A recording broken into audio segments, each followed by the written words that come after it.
Hello everyone and welcome back to another episode of D&D CR Exposed. On today's episode we are looking at Mechuiti Demon Lord of Apes, I guess? And this one's by Toma Beats, first edition, I guess? I'm assuming it's first edition, or it's the first one. I'm not entirely sure if this is an updated version or not, but we're going to take a look at this massive chunky boy at a CR27.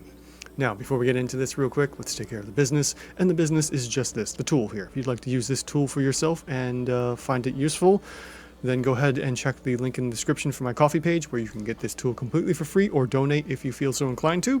Other than that, there are a bunch of custom classes, subclasses, monsters, and a variety of other things. If you'd also like to support the channel, you can do so by becoming a YouTube member or a Ko-fi supporter for as little as $1 a month, where you will get early access to videos, behind the scenes information of what I'm creating, and a bunch of other things.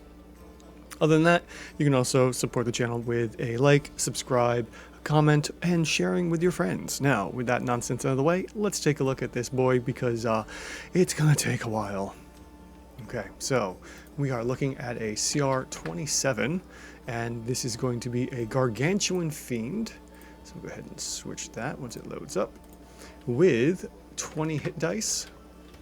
19 AC. Got that a little backwards. 20 hit dice, and the following stats of 29 strength, 19 dex, 27 con, 18 intellect, 18 wisdom, and 22 charisma. After that, we have a bunch of items here in the main section. So this is using the old rules, and we have a bunch of immunities, which is going to kind of bloat the hit points or the expected hit points and kind of throw things off. So if this monster becomes easier to kill, that's because there are too many immunities and potentially ways to work around this. For instance, bludgeoning, piercing, and slashing from non-magical weapons. Now, because this is on here, we have to take this into account. The effective hit points get buffed up by like 25%, and then when our players eventually get to this monster, have magical weapons and can bypass this, they're doing regular damage, and therefore the monster has technically less hit points than they're supposed to have for a CR27. This is basically the complaint I've had for quite some time now about immunities, vulnerabilities, and resistances. It just doesn't work that great. Tales of the Valiant has a much better way of handling these sorts of things by ever so slightly adjusting the hit points down when there are too many immunities and resistances, and adjusting up when there are vulnerabilities. Now, with that little rant out of the way, let's go ahead and add in these items to kind of throw the monster off. Now, we're going to have immunities, because we have more than 3. We have fire, lightning, and poison, plus bludgeoning, piercing, and slashing. Now, technically, by TOV standards, bludgeoning, piercing, and slashing are 1 item, but in this, they are 3, and therefore we count it because it's 3 types of damage. Although there is a semicolon, which leads me to believe that maybe I've been doing this wrong, but there is no guidance in the old 2014 DMG about bludgeoning, piercing, and slashing being 1 item as well. I might have to take a look back at that, but regardless, it's the semicolon there leads me to believe that technically this is probably supposed to be 1 as well. Although acid, fire, and lightning are commas, and then there's the semicolon, so there's like a whole bunch of English semantics here that I am not qualified enough to really talk on. We have immunities as well to conditions which don't matter in this case, and we have the vulnerability to cold, which is only 1, and therefore we don't care about that either. Now, if someone happens to have cold damage on their weapon or uses cold damage, then they've struck gold, but beyond that, we don't really care. And as we see here, because the monster is over like CR15, they're only getting as much as 25% extra effective hit points. Now, moving on, we go past all the rest of this stuff here and just jump right into the traits, which is a hefty section. We're going to move past innate spellcasting at first and come back to this to see if there are any spells here that may or may not work. So yeah, I'm going to go ahead and skip innate spellcasting at first and come back to this to see where we might need to add in some extra spells if need be. Other than that, we will take a look primarily at the melee capabilities of this monster. So first off, we have Diseased Ichor. Every time Mechuiti takes piercing or slashing damage, a spray of caustic blood spurts from the wound. And we have, let's see here, Poison Condition. They get some damage every Poison damage. They're poisoned. Disease is cured until the disease is cured, so every 24 hours elapses. And then they start losing, looks like, maximum hit points by 2d4. Alright, so this takes effect slowly, but does cause poison. So we will go ahead and add in the poison condition through stench, which will give us a +1 effective AC bonus. From there, we're going to go ahead and skip over spellcasting and go into legendary resistances and yeah, there we go.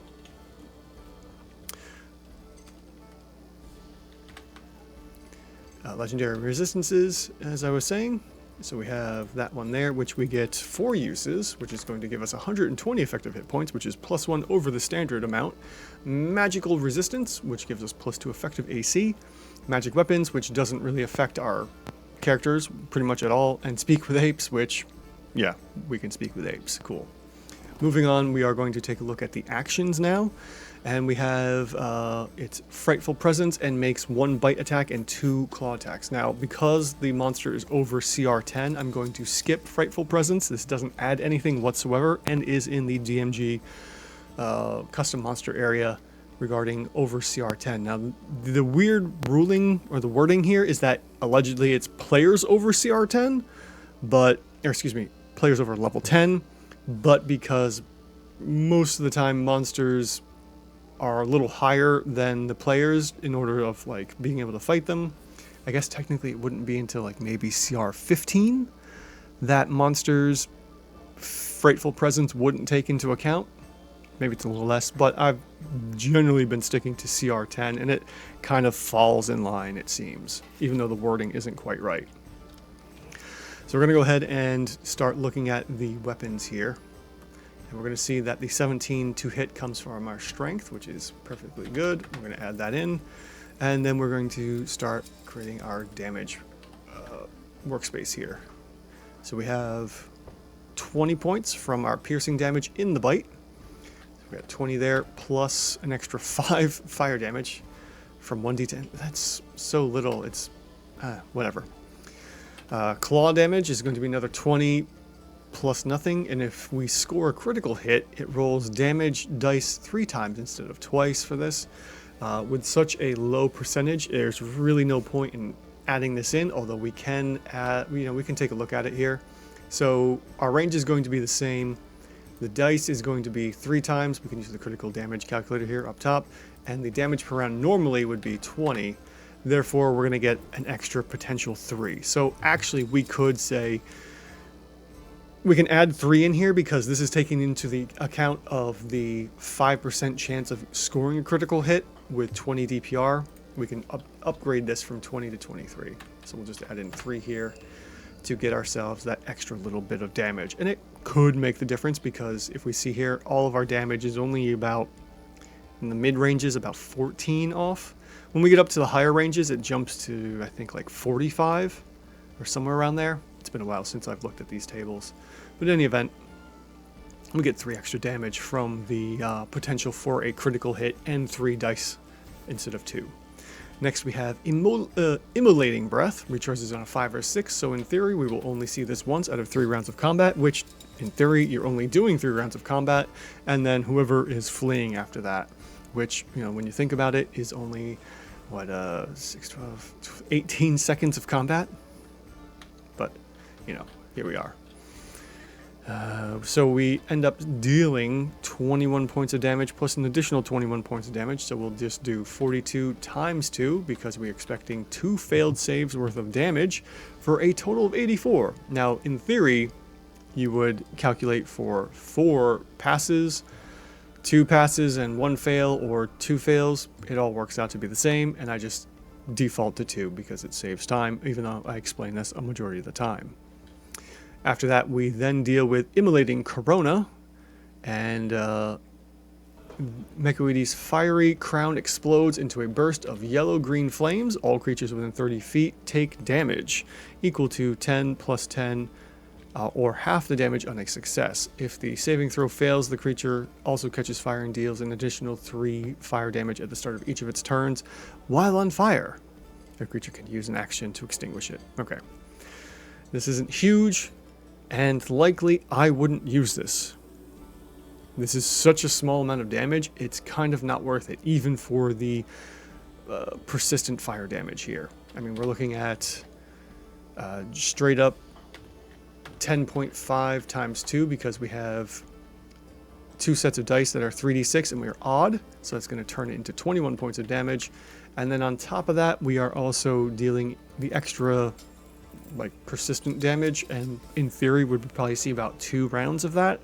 So we could say an extra 3.5 as well times 2.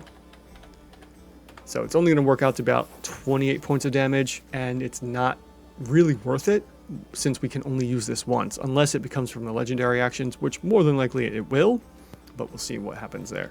We do have the multi-attack though. We're going to move into that, and we are taking 1 bite and 2 claw attacks. So that's going to be that there, plus this times 2 for a total of 71 points of damage, which just barely makes, you know, reaching the, what was it, immolating breath.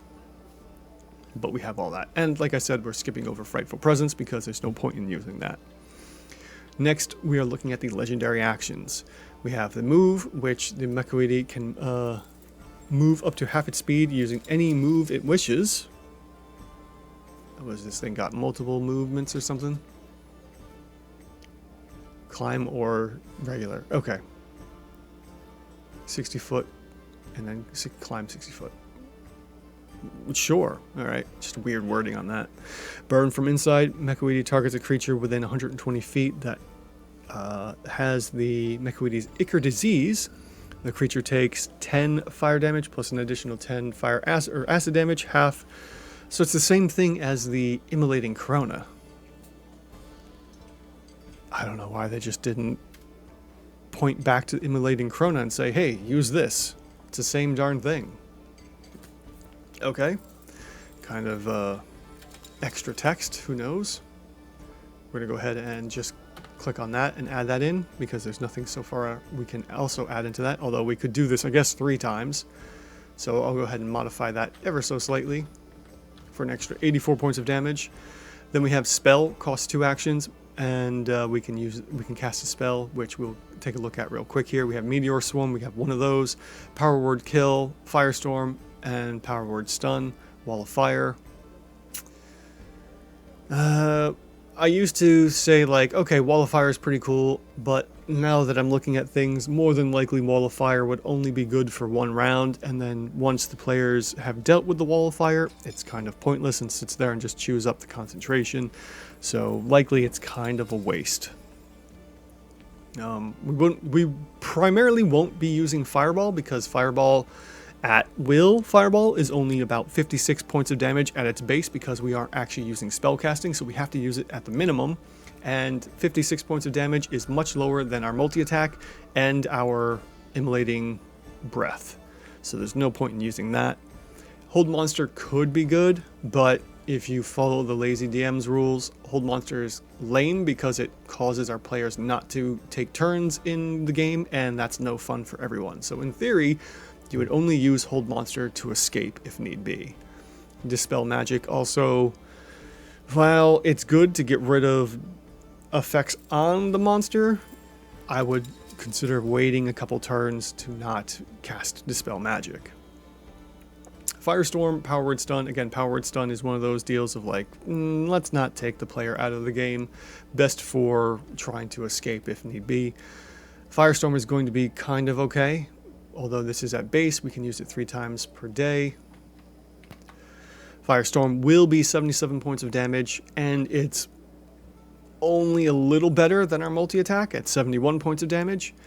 So it's not a great use of the legendary action, especially since, well, I mean, in theory. All right, so we could say Firestorm. So let's try that one out. We could say Firestorm for 77 plus 1 round of the basically the Corona Burst thing for 28 for 105 points of damage. So there's one good use of it. Meteor Swarm may be similar here. Let me see about that. Okay, so the outlier here is Meteor Swarm. Meteor Swarm is dealing a creature 20 d6 fire damage and 20 d6 bludgeoning damage on a failed save. It's a bunch of, like, at least a 40-foot radius sphere, which you can do a couple of them, I believe. Let's see here. Blazing orbs of fire plummet to the ground. Each creature in a 40-foot radius sphere centered on each of those points. Yeah, so there's a bunch of points. In theory, we're only going to catch 2 failed saves worth of damage, and ironically, that works out to be about 280 points of damage. So let's go ahead and use that, I suppose. We could average out the Meteor Swarm and 2 uses of Firestorm, or maybe add in a power word kill. Goodness. Alright, hold on a minute. Yeah. So that works out to be roughly 145 points of damage when we average the 280 plus 277s together. So we'll go ahead and update this. Sure, why not? 145 average damage here. Meteor Swarm and 2 Firestorms. Again, we could use Power Word Kill as well. I'm tired of spells at this point. I just want to move on because this is probably going to be much higher than a CR 27 at this point. Let's take a look at the last legendary action. And that is, actually, yeah, it is. Fiery Corona. And we can just use the Corona again. Or Immolating Corona. Fiery, what?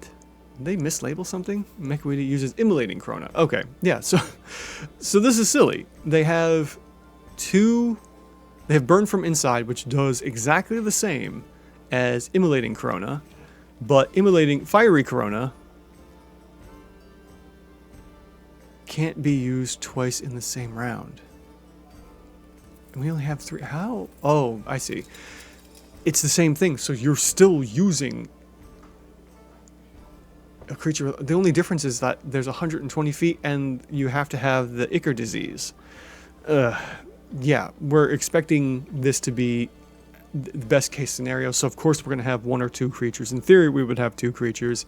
With this, it's the same thing. I don't care at this point. It's the same thing. Doesn't matter to me. Okay, so yeah, that one's basically a waste because it just repeats legendary action, the first legendary action, but less, because we can only do this twice. So we're going to say 28 times 2 for 56. Okay, moving on.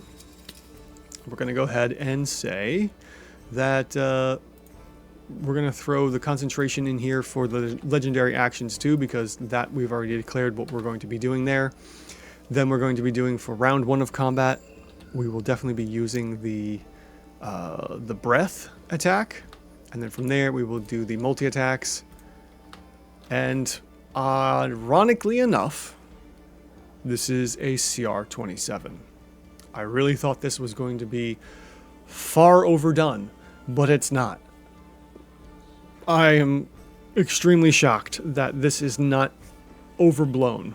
A lot of the old Kobold Press stuff has been. Maybe this is one of those redos that I'm not paying attention to. So I'll give them that. Cool. They've reworked it. This is officially an actual CR 27 monster. The only thing is the immunities. If we get rid of the immunities, which our players are likely going to bypass, then this becomes a CR 26, which isn't that much of a big deal in theory, but we could fix that by getting rid of the immunities completely, following the new 2024 or 2025 Monster Manual rules, and bringing this back up to a point where we hit CR 27 by giving it more hit points. And to do that, let's try 24 hit dice.